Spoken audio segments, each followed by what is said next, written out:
Good morning, everybody. This is Brian again with River City Outdoors 85. It is early on a Friday morning. I'm about to head off to work here soon, but I thought I would make a quick video as part of my series that I'm working on relating to catfishing equipment. Last night I made a rather lengthy video regarding catfishing reels and some general information about fishing reels as well. And I feel like the next step in terms of catfishing equipment in this series will be fishing line itself, because you obviously you have reels, and then the next thing to go along with that is fishing line. This won't be a super lengthy video because we don't have a whole lot to go over when it comes to fishing line. So let's get started here. I'm gonna turn the camera around so you can see what I got going on for you guys. As you can see, I have an assortment of different fishing lines here to show you guys that I'm currently using. Now, some of this does not pertain, well, one of these in particular does not pertain to catfishing line. This is a 6-pound monofilament crappie fishing line. It's a high vis yellow. Really good stuff, but I brought that into this video to show you guys, you get down pretty low in terms of pound test on fishing line. I don't prefer crappie line any less than 6 pounds, because occasionally when you're crappie fishing, you hook other things like white bass, the occasional channel cat or blue cat or something that's pretty scrappy and can put a lot of stress on your line and stuff. So having a little heavier pound test to handle those kind of events is, it's a little better in my opinion. But 6 pound is good thin line. It's not real visible to crappie and panfish, so it's a good balance between, being good line for smaller fish like crappie and panfish, and also, being good for the occasional hookup of something larger that does happen. And then, so as far as stuff that I'm actually using for catfish is concerned, I've got some later duty catfish rods that I'm running 10-pound test monofilament on. And I keep 10-pound around a lot because we also run that on some of my boys' fishing rods and some bass rods and stuff like that. And then for kind of like a medium to heavy duty fishing line weights kind of reside in the 20 and 25 pound test category for monofilament. As you can see, I plainly have a preference when it comes to monofilament for catfishing line. Berkley Trilene Big Game is really, really good stuff. It's got a very good price, and it's very good quality line. Now, I know there are some people out there on YouTube and stuff that are really in support of Andy monofilament fishing line. I have not tried Andy, so I can't speak to its quality versus price or anything like that. I might give it a try sometimes, because we do have a local tackle shop near Jeff City over in Columbia that does carry Andy monofilament. So I might give it a try sometime. But I've been running Trilene Big Game for a long time, and I really like it. I've had a lot of success with it. Like I say, it's a good price. You can afford to change it out annually. It's not going to hurt your pocketbook too much, and it definitely has really good attributes to it as far as its performance overall is concerned. And then we get to this spool.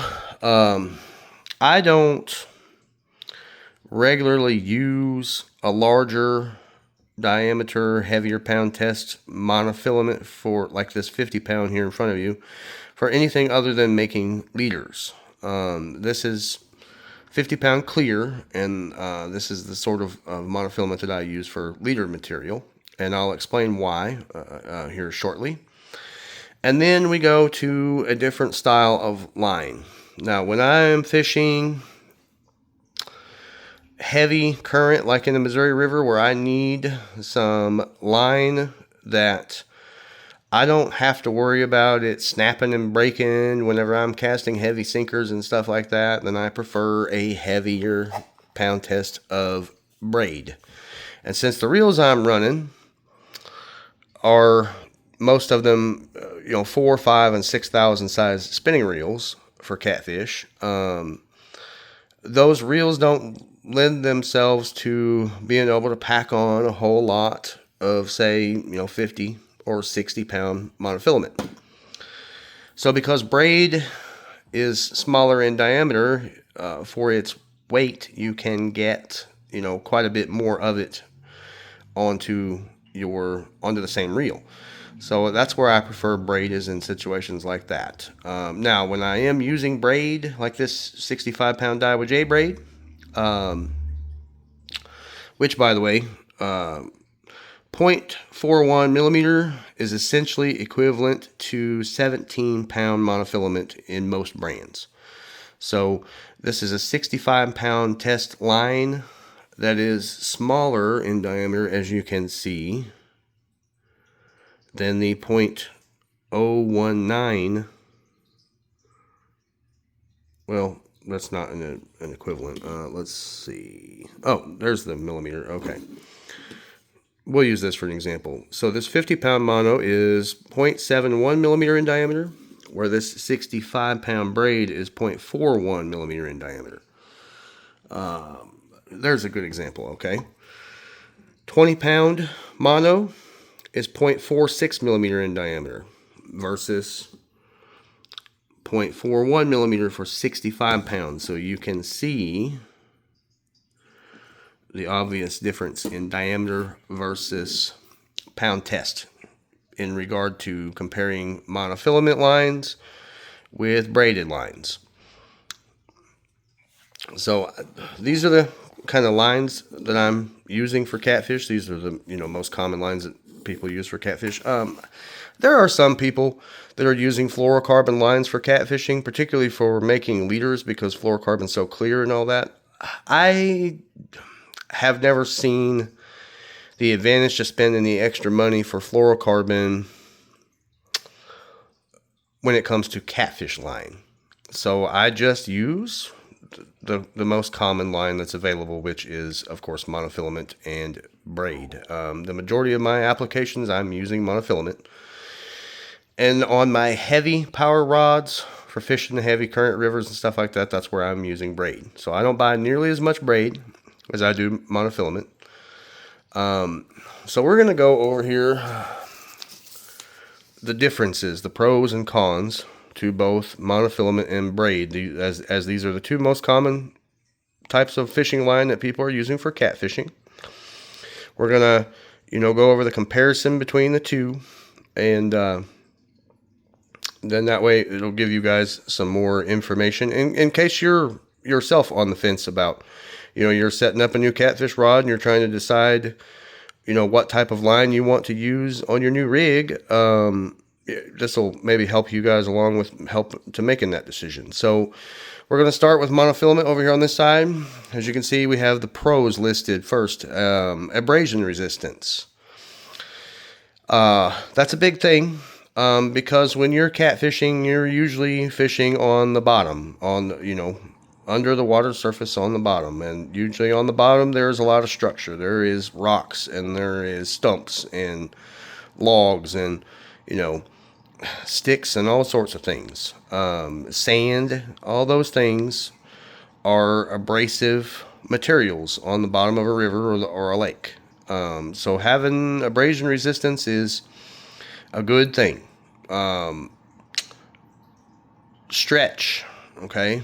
The line monofilament has the capability of stretching quite a bit. So generally monofilament will not break until well past its actual pound test rating because of the stretch.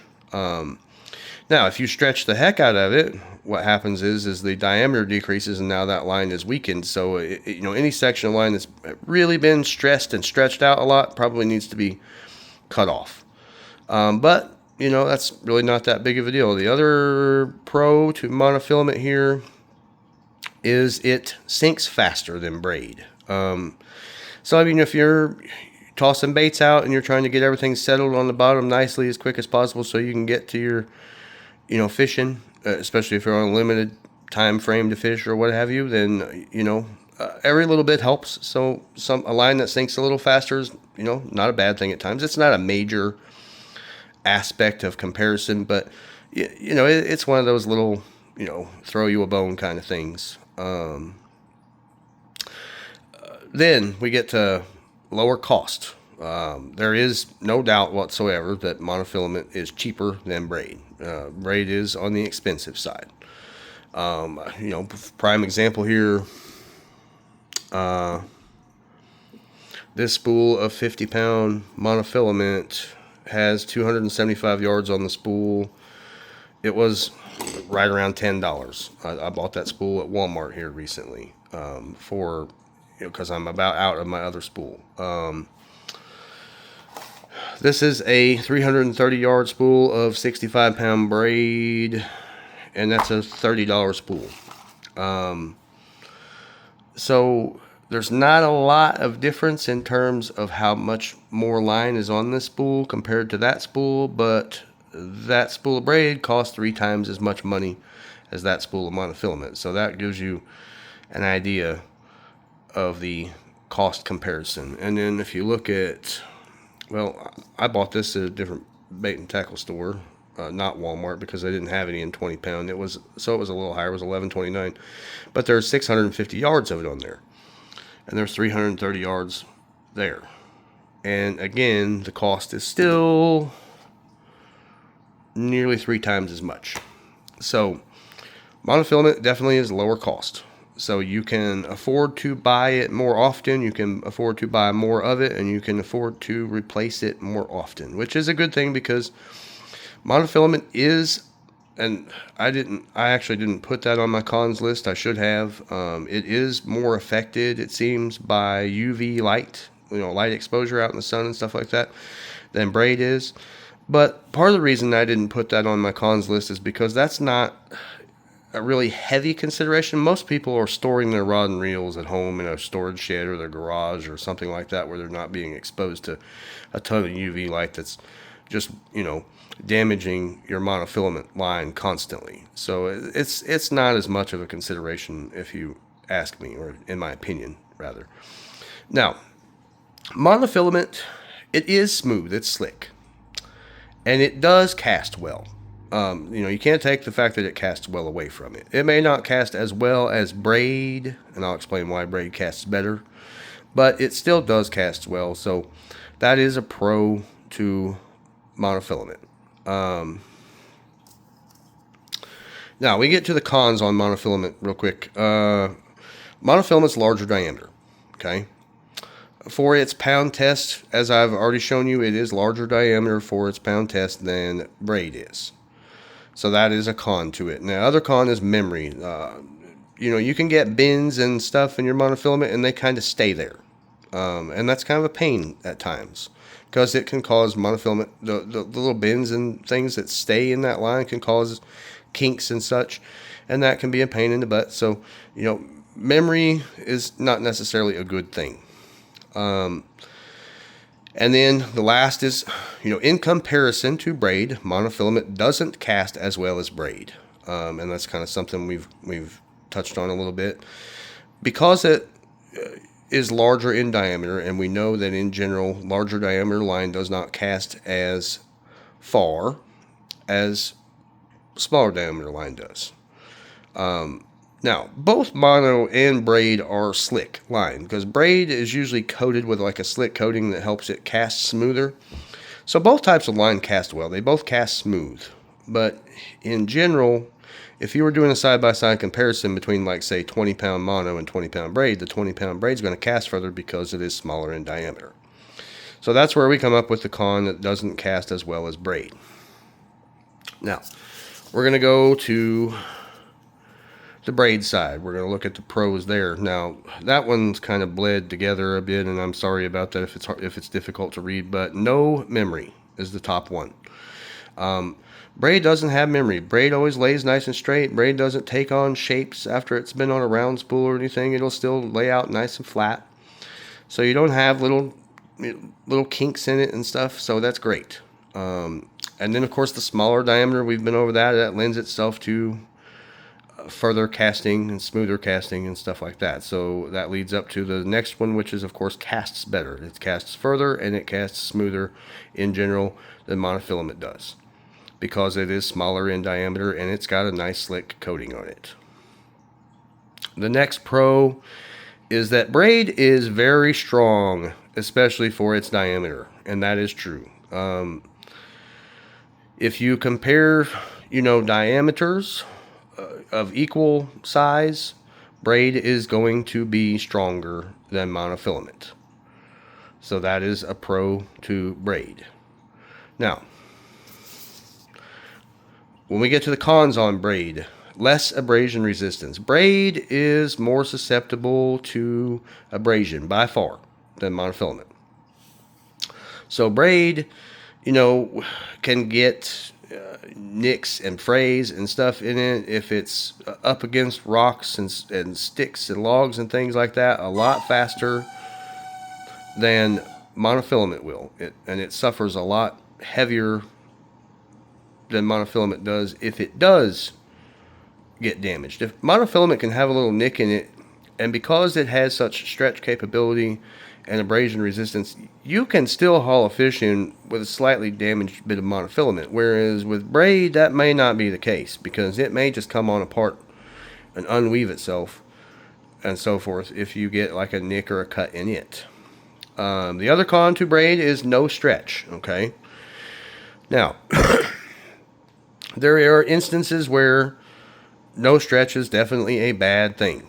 Okay, if, say, in the event that you get a fish, it doesn't matter if you're, in a boat or your kayak or on the bank. You say you get a fish close to your boat or kayak or close to the bank, and now you have this fish on a short leash situation, and he's, doing a lot of flopping around and fighting, there at the end, like most catfish typically do when you get them up into the shallower water or right beside your boat and all that. They generally aren't having any of it, especially once you get the landing net in the water.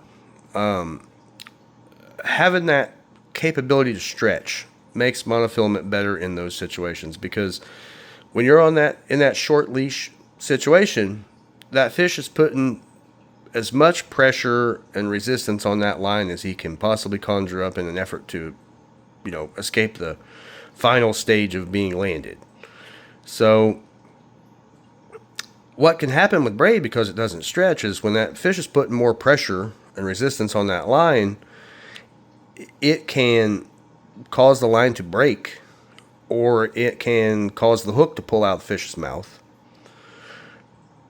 And those two things obviously are detrimental to landing this fish successfully. So having no stretch is definitely a con to braid and a pro for the monofilament side. And then the third and final con, as you can see, I did 3 cons for each one, is that, as we've already said, braid is more expensive than monofilament, oftentimes by at least twice as much, and sometimes more than that. Sometimes way more than that, depending on which brand of braid and monofilament we're talking about and what size spool and all that. Because generally with monofilament, it's like a lot of things, you buy the bulk and you get it considerably cheaper. You're not going to get braid a whole lot cheaper by buying bulk. I mean, you can get it a little cheaper, but not a whole lot, because braid in general is just expensive. It's good stuff. It very definitely has its applications, but it is also definitely more expensive. Okay, so now that we've gone over that, the one thing that I will say is that, as I've explained, I don't use braid as often. There's only certain situations where I'm using braid. But regardless of whether or not I'm using braid, the one thing that I always use is a leader made out of monofilament.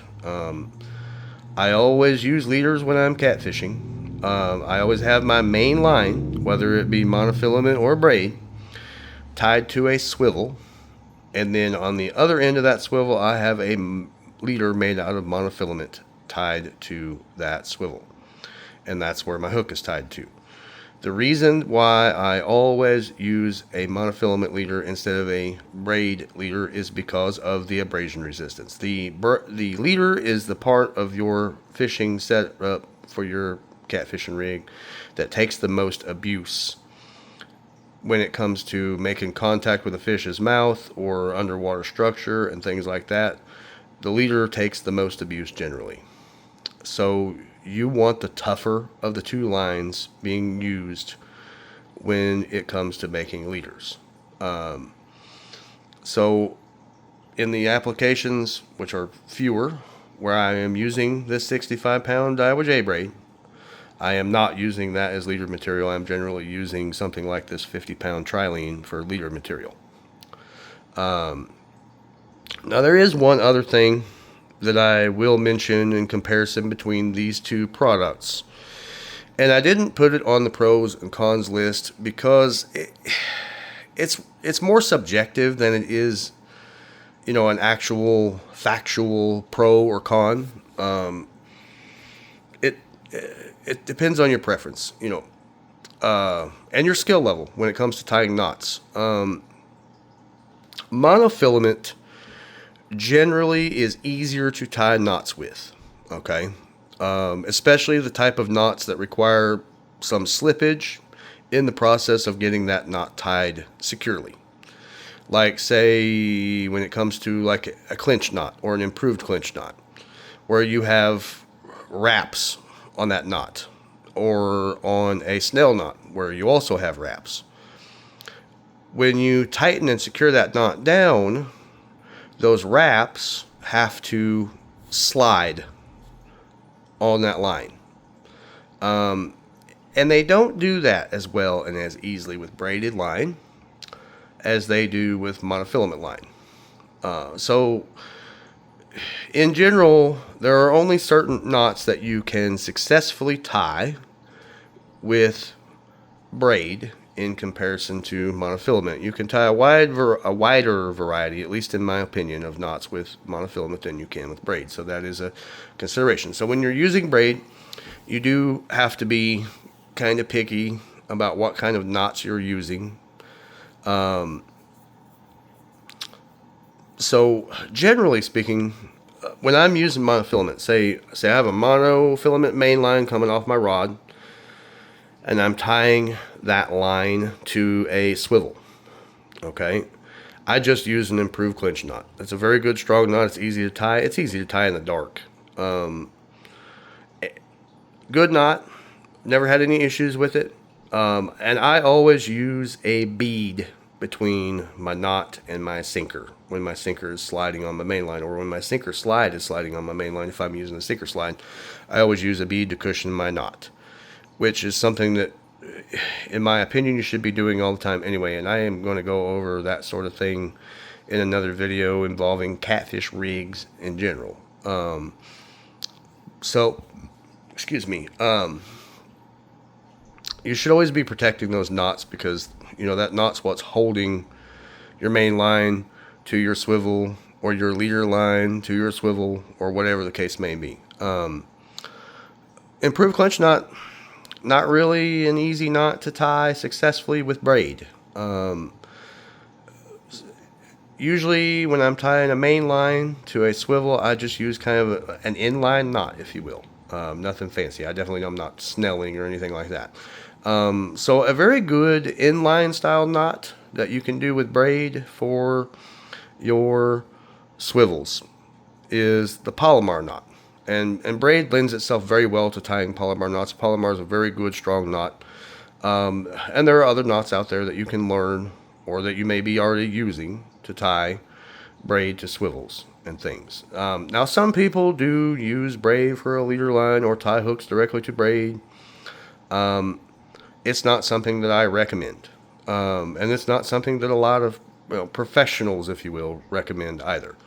And when it comes to circle hooks, that's another reason I'm always using monofilament for leader material, because I always snell my circle hooks, and that is considerably easier to do when you are using monofilament than it is with braid. getting those wraps to slip down that line and lock everything in place is more difficult with braid than it is with monofilament, by far, actually. Can it be done? Yes, I've seen it done on videos. You got to wet the knot, and then you kind of poke along at it and tie the knot. I don't like to be poking along when I'm tying fishing knots. There's sometimes I'll sit around and watch television, and I'll fix up catfishing rigs for a trip I got coming up or something, so that I don't have to tie rigs while I'm fishing. But I still prefer to just use monofilament for all of my leader tying rigs and stuff. So, it is at the end of the day a matter of preference. What you like and what you prefer in terms of fishing line for catfish or any other species of fish is solely up to you. But of course, when making those decisions, you would always do well to do some research and learn the differences between the types of fishing lines that are available. What are the pros and cons to each one? And of course, cost and value are always a consideration. So, I'm putting this information out for you guys as part of my video series relating to catfishing equipment. And I thought I'd give you my thoughts and some general information regarding fishing line, so that when you come up to your next setup on a catfishing rod and reel combo, you can maybe have a little easier time picking a line that you want. So anyways, I'm going to get off here and head to work here soon. Again, it's Friday. The weekend's coming up. I hope you guys all have a great day and a great weekend, and I'll see you in the next video.